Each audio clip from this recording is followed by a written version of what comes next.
Nerede o sen o? Men senden bizar oldum o. Nerede?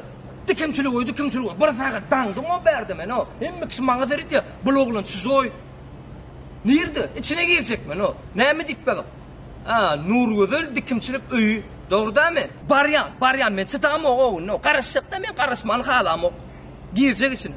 Bu bir saat. Vallahi gayratı da beytme o. Diçke. Bollu girdim. Balık qaharlanam o. Yani bir saat men karışman halam. Bollu bardım. Davay.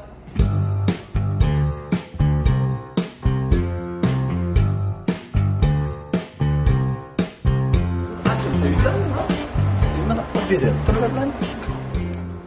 Boyu kıyıskarak bolup durummu? Ay, normal.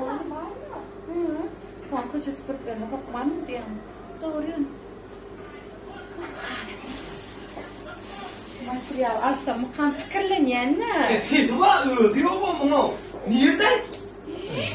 Ne işletiyorsun o? Sen ne işletiyorsun? Ben asıl için Sen bileyim.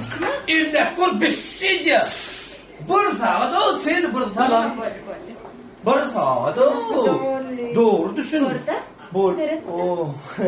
Odan gata odan süper. Stardık ya mı? Nurgözel. Fikrimçilik öyle. Ha? Sen beydi. Sen aladan. Ne mi?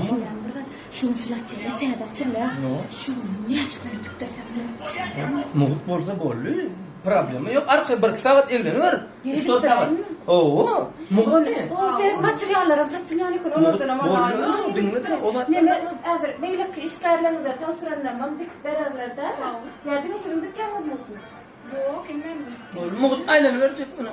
Mش materyallerim. Sen nasıl yaşasın? Al ho al. Ağay materyallerim oldu. Materialın muhuttan mı? Biraz Bor, sen oğudun molsan ol ya, men oğudun nokta özüne sereceğim söyleyen men bollu. Al verir kay. Men hazır berden özüme gelecek atlar. Ola neme? Ptiçka. Berz var bu ateli. Günnüsün yalmı. İyi biçki muğut, köynük muğut, dikimçi muğut. Bu ne sana kim bu? Köyüne tıkıtlarsın şu akçalışı şu mu? Kaçı koyun. Öyle benim de olacak biliyor musun? Men bunu yalga koyamok, iyi biçki muğut, köynük muğut, dikimçi muğut, da. Ferit keverecek şunam haladım da ben. Da. Sa boyun mami.